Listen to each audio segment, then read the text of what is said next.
Ukraine যে drone হামলাটা করেছে এটা খুবই লোটেক একটা ড্রোন হামলা।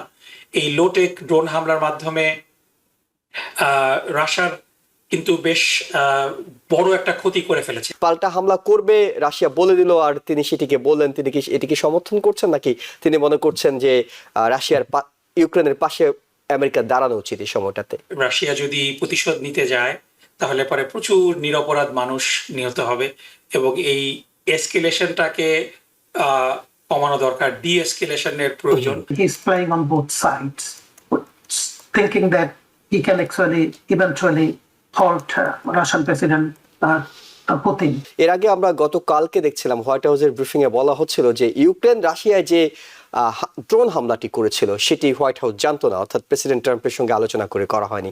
আজকে দেখলাম প্রেসিডেন্ট ট্রাম্প এবং পুতিন হঠাৎ করে আগে থেকে ঘোষণা না দিয়ে তাদের একটি টেলিফোন আলাপ হয়েছে, এবং সেই টেলিফোন আলাপ শেষে প্রেসিডেন্ট ডোনাল্ড ট্রাম্প তার সোশ্যাল ট্রুথে যেটি জানাচ্ছেন সেটি হলো যে পাল্টা হামলা করবে রাশিয়া। তিনি কি আসলে ইউক্রেনকে সতর্ক করলেন, হুমকি দিলেন, না আসলে বিষয়টা কি? পাল্টা হামলা করবে রাশিয়া বলে দিল, আর তিনি সেটিকে বললেন। তিনি কি এটিকে সমর্থন করছেন, নাকি তিনি মনে করছেন যে রাশিয়ার ইউক্রেনের পাশে আমেরিকা দাঁড়ানো উচিত এই সময়টাতে?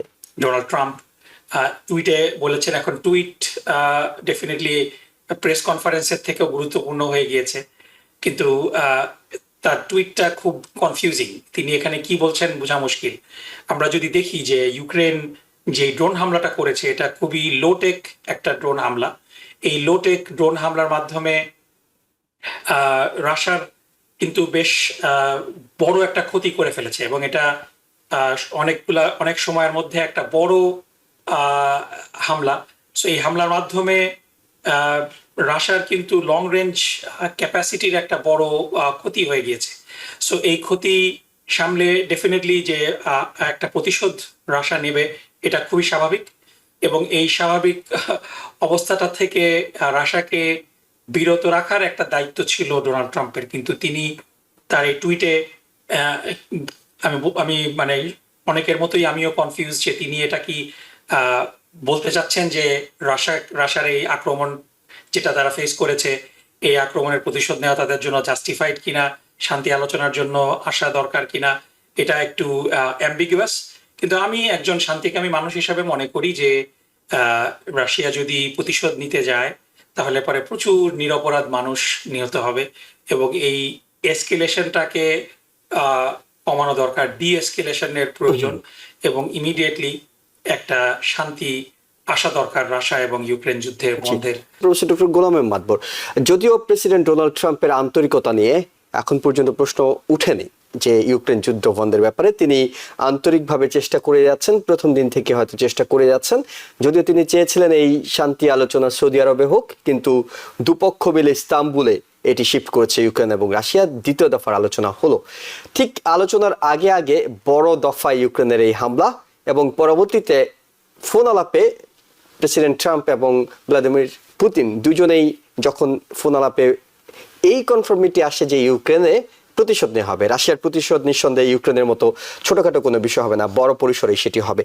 পুরো শান্তি আলোচনা চলাকালীন এমন একটা আক্রমণ কতটা ইউক্রেনের জন্য প্রয়োজন ছিল নিজেদের শক্তি সামর্থ্য দেখানো, এবং ইউক্রেনকে অস্ত্র দেওয়ার কথা কিন্তু ইউরোপিয়ান দেশগুলো বলে যাচ্ছে, ক্রমাগত বলে যাচ্ছে তারা এই সাপোর্ট দেবে। জার্মানি বলছে, অন্যান্য দেশগুলো বলছে, নতুন নতুন ব্রিটেন বলছে তারা সেখানে ড্রোনের ইন্ডাস্ট্রি করবে, অনেক কিছুই আসছে খবর। আসলে এই যুদ্ধটা কি বন্ধ হতে যাচ্ছে, নাকি এটি আসলে যেটি পুতিনের পক্ষ থেকে রাশিয়ার পক্ষ থেকে বলা হচ্ছিল যে তৃতীয় বিশ্বযুদ্ধের রূপ নিতে পারে, এমন আশঙ্কা তৈরি হচ্ছে?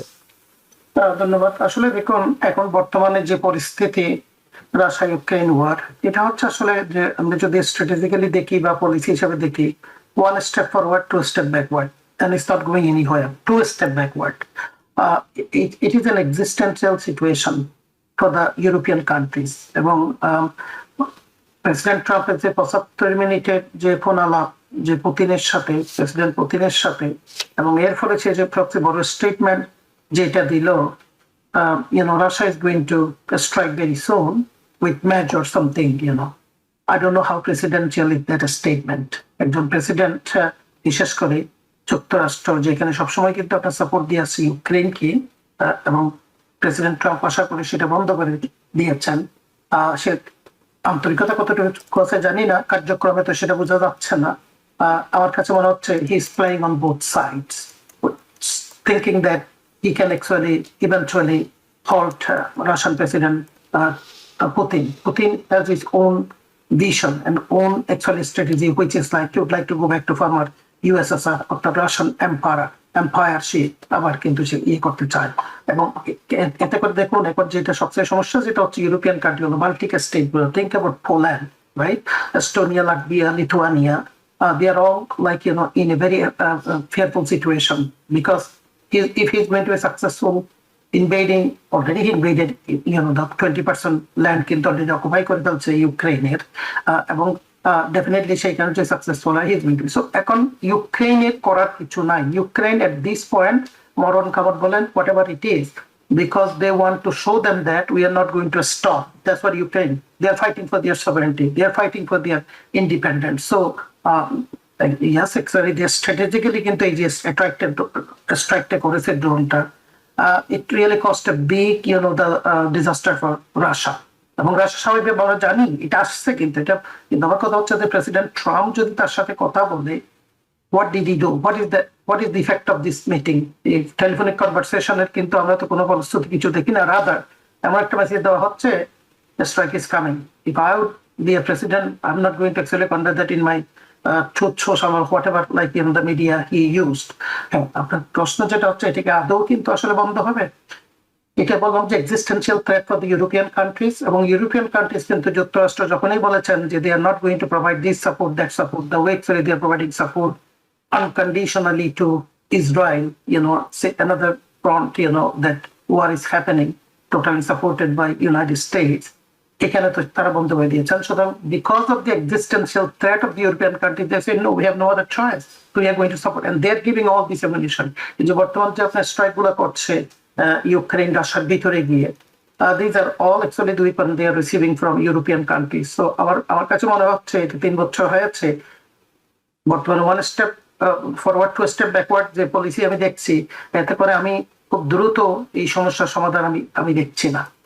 এবং এটা বললাম যে existential threat for the countries, not only just for Ukraine. এবং যে শর্তগুলো দেওয়া হয় ইউক্রেনকে আপনার এগ্রিমেন্ট আসার জন্য, এগুলো আসলে is very আমার কাছে মনে হয় illogical. How are they going to actually go by that? এবং Russia they are not going to go by anything. They want to do the annexation all the way to Odessa. আমরা জানি যে Crimea already করে ফেলছেন, এবং ইস্টের যে ইউক্রেনের যে সাইড, রাশিয়ার যে ওয়েস্টার্ন সাইড, সেখানে 20% কিন্তু অকুপাই করে ফেলেছে। সো এগুলো সে ফেরত দেবে না, এবং আরো যে বলছে যে ন্যাটোতে তারা জয়েন করতে পারবে না। So Ukraine has nothing left. Ukraine only thing is that strike back and to fight for their independence and the sovereignty. So আমার মনে হচ্ছে না এটা I don't know if it is going to turn into third world war, but it is going to affect and already affecting, it's a disastrous situation for the economy. It's not only the অর্থনীতি এবং সারা বিশ্বের যে piece stability, সেটার জন্য এটা বিরাট হুমকি।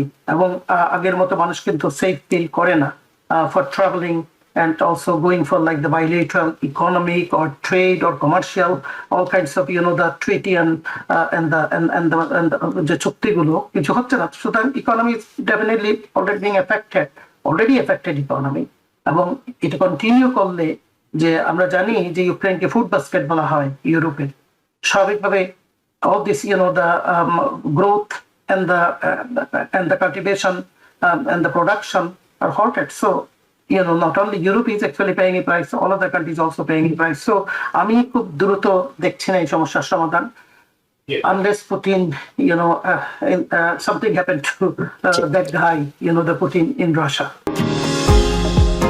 New York থেকে সম্প্রচারিত TVN 24 টেলিভিশন, বিশ্বজুড়ে বাঙালির কণ্ঠস্বর।